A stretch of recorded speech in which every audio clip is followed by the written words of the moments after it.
Good morning. It's Cassie from Fade In, Fade Out LLC in Dalton, Wisconsin. It is time for a morning tarot reading.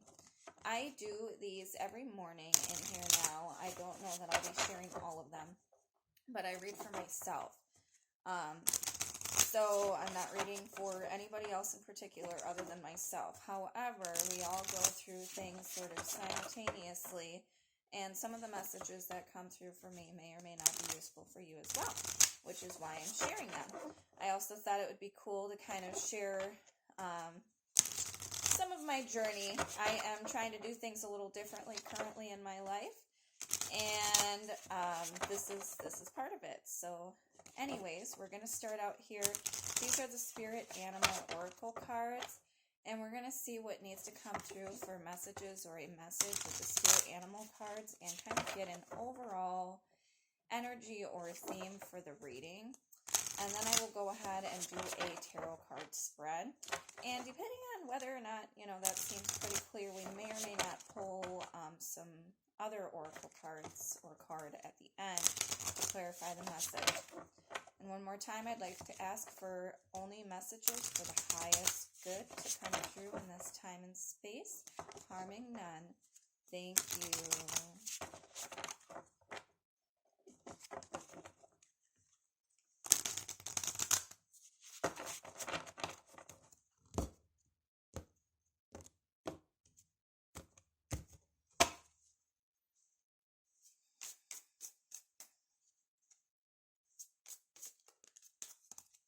There she is.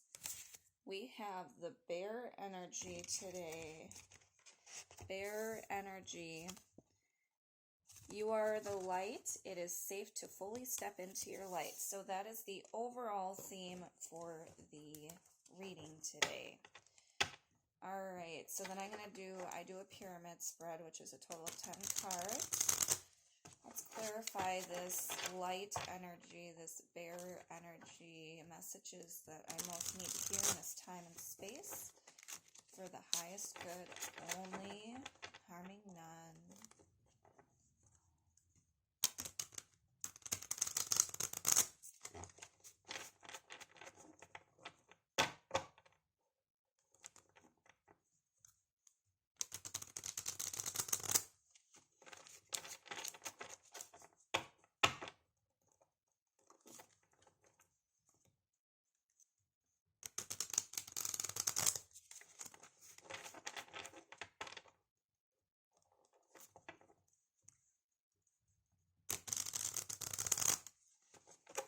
If any of you are interested, I will do personal tarot readings in my shop only, which is where I am right now.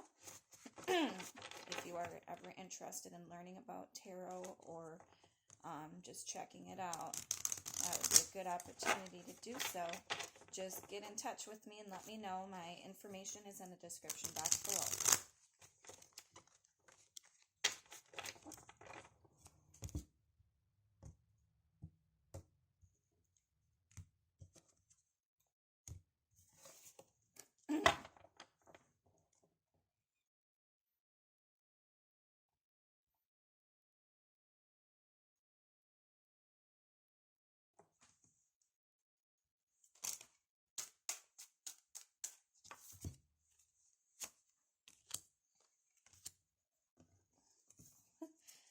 Very conflicting cards to start. We have the Eight of Swords, and then right under that is the Nine of Cups. So some duality, I kind of want to say,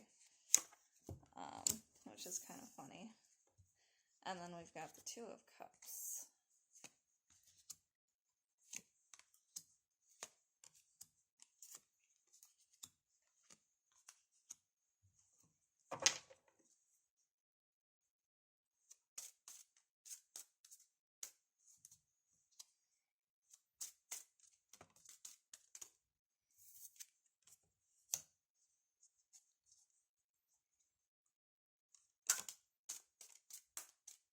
Ooh. All right, we've got some different energy today. I was kind of getting some of the same messages over the past couple days, but this one's a little different. All right, so we start out the top of the Pyramid with the Eight of Swords. So somebody's holding themselves back here.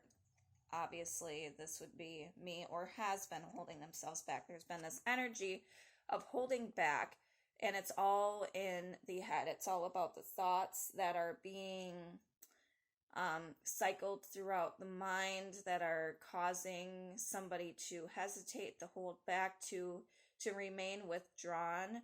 And this is not helpful for anybody. This isn't helpful for this person here. It's not helpful for anybody who's around them. Holding the self back, keeping oneself rigid and not engaging in the world around you. This is not a helpful energy. This is actually a very harmful energy. As you can see, this is not a great situation to be in for this person in this card. It's not a great situation for anybody to be in. But at any given time, this person and this person only has the power to set themselves free. Then we move down into the Nine of Cups and the Two of Cups. And if one is set free, connectedness and happiness is available. This is the Nine of Cups here. This is somebody who is very satisfied with themselves and what they have created for themselves. And then over here we've got the Two of Cups, which is a connected energy. So this could be a relationship with somebody else, a relationship with a place, person, thing, situation. There's an outer connectedness here that is very balanced and very wholesome as well. So not only is there happiness with the self, but there's also happiness with others available here. Just have to set oneself free. It's like a mental jail almost. Just find the key or use the key to let yourself out. Then we've got the Knight of Pentacles in reverse, the Three of Swords in reverse, and the Chariot. Things are moving along now. Things are really moving along now. So I've gotten the Knight of Pentacles a couple times, and the Knight of Pentacles is always about an opportunity that is probably slow to come or slow moving, because the Knight of Pentacles is kind of reserved in his energy. He doesn't go steadfast into the fire like the Knight of Swords might. So this is really playing on that idea of how mental energy can be harmful. If you're holding yourself back, you're not going anywhere. But right here, these cards are indicating that this cycle of holding the self back, of having all these thoughts and ideas and instincts to not do things, to hold oneself back from relationships, from situations or circumstances that may be good for them, even though it may cause anxiety. And this is so even though it may cause anxiety for me or for you to step out into something new, to try something new, to have this happiness and this connectedness, because it is scary to be open with other people, especially if you've been hurt in the past. But hanging on to that pain isn't useful. So anyways, what I was going on about is that this cycle of holding the self back and having this kind of slow moving energy is over. It is over. The Three of Swords here is all about painful memories, realizations. Heartbreak obviously is the image here, but it's in reverse. So this pain is coming to an end. It is healing. It is coming to an end in this slow moving energy, because healing takes time. It does take a lot of time, and sometimes it seems like it's moving very slowly. But then we follow that up with the Chariot, very strong, powerful energy in moving forward. So above these cards, we've got the Nine of Cups and the Two of Cups here. So emotional well-being is very well available and alive here with the self and with others, or with some other outer connection. This could be with the higher self as well, or with your spirit guides, your angels, God, whoever you believe in. This connectedness with something larger than yourself or something other than yourself. it does come from this connectedness with the self does feed into this. It's like a back and forth feedback loop. And so this could very well be, about connectedness with the self. In fact, that's kind of what I'm getting at, or with the higher self, with the divine. So the slow moving energy is going away, and we're replacing it now with the Chariot. Very strong, powerful energy, going places, making things happen. There is movement now. It's almost sudden. It's like the key has been found. This mental jail cell door is opening, and now you are able to move forward freely and with power. And then we move down into the final row. We've got the Seven of Swords, the Ten of Cups in reverse, the Seven of Cups in reverse, and the Wheel of Fortune. I just noticed there's a ton of emotions here. And some emotions here are popping up in the bottom row that are not very happy.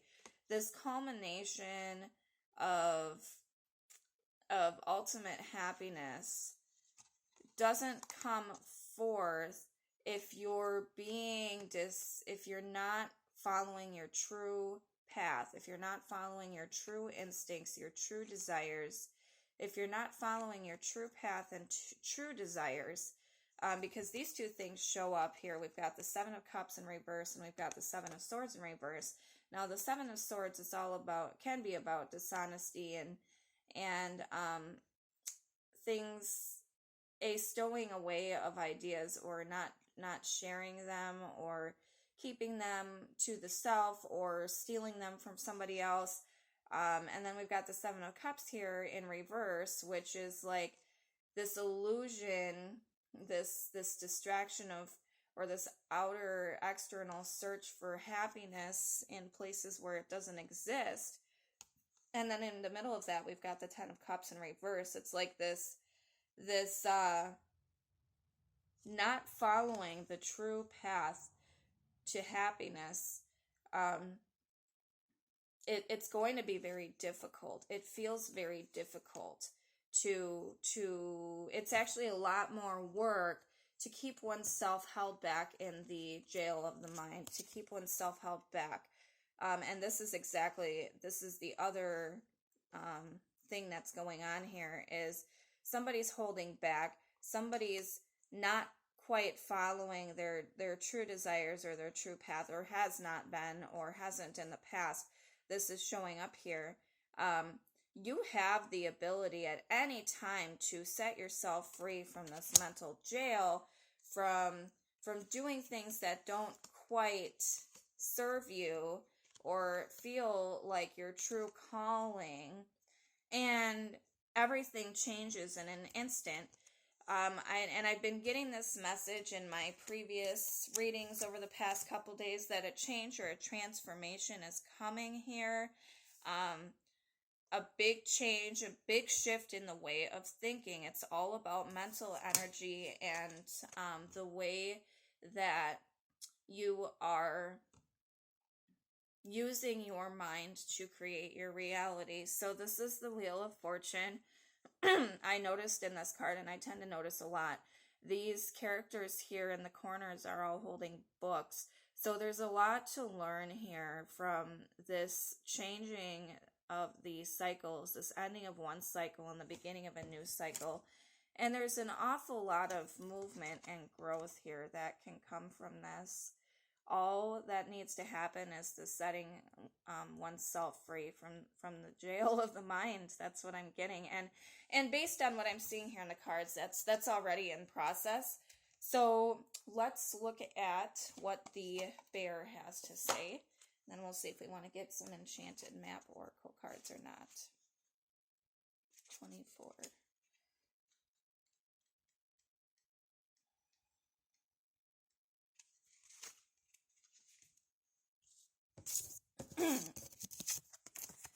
It is safe to fully step into your light. When the bear appeared to me, he led me into a beautiful sunset, and engulfed in that gorgeous yellow glow, I felt warmth around and within me. His message is simple. It's safe to step into the light. I give you strength to do that. It's safe to be seen. The bear stands strong and powerful in his convictions, and he walks with you. He's guarding your spirit body. Just as spirits take on the role of our gatekeepers, guarding and protecting our entry into the astral planes and other dimensions, so too do animals. His role is to transport you safely, very much like the wolf. I often see them together. He makes sure that you get to where you need to be, leading you only to high vibrational planes that match your energy. Call on your bear before meditation and sleeping hours. He's happy to be of service. It might be at these times that you need some extra strength, an extra helper to lead you to the light and see what lies within. Awesome. All right, I think we will go ahead and see what else needs to come through. Any further messages that need to come through in this time and space. For the highest good, harming none. Any further messages that need to come through in this time and space to clarify the overall theme of this reading. Any additional messages that need to come through.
I definitely got this card yesterday in the upright position. Today it's in the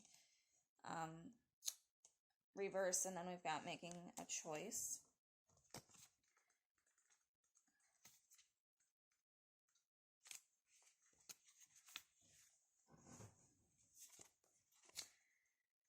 Sometimes your fire gets doused by others who don't want you to be all that you can be. In that case, you need to move away from the water, lest things get too damp. The spark card in reverse position may also indicate that you're allowing yourself to be so consumed by a thought, feeling, or situation that you're in danger of becoming completely burned out.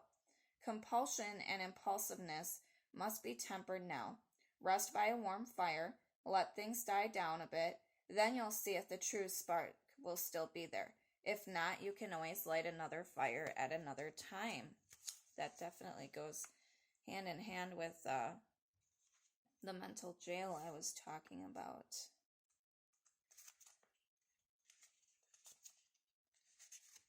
Okay, making a choice. This is not the time to abdicate responsibility for your life. Letting others choose for you doesn't make things easier. Don't compromise because you're afraid of facing the consequences of your choices. Even if you've opted for a difficult path, you can always make another choice in the future. There's a great power in reclaiming your ability to choose. No one can take that away from you no matter what. Don't give your power away. If you're willing to be rigorously honest with yourself about your motives behind your choices, you may see the need to change things. You can change course and choose another route. Just be willing to clean up what you've left behind. Yeah, absolutely. This message really lit up some memories in my mind, and excuse me, I do have a history of allowing other people to lead my life, so to say. I do have a history of that, and I'm learning again that I don't need to do it that way, that it is my life and that I can live it however I need to, and there's no way that I or anybody else has to live their life. There is absolutely no way we can change it at any time. I can change it at any time, and that's really significantly what's coming through here, is that the connectedness, the happiness, the movement, the change is all available if one just chooses that path. So I'm really excited to share this with you guys. I hope that you found something useful from it as well. Again, if you're ever interested in checking out tarot, you can always get in touch with me. I do free tarot readings in my shop. And then, other than that, I think we'll just see what readings come through as really significant to me, and I'll be sharing those along the way on my YouTube channel. Thanks so much for watching, guys. We'll see you next time.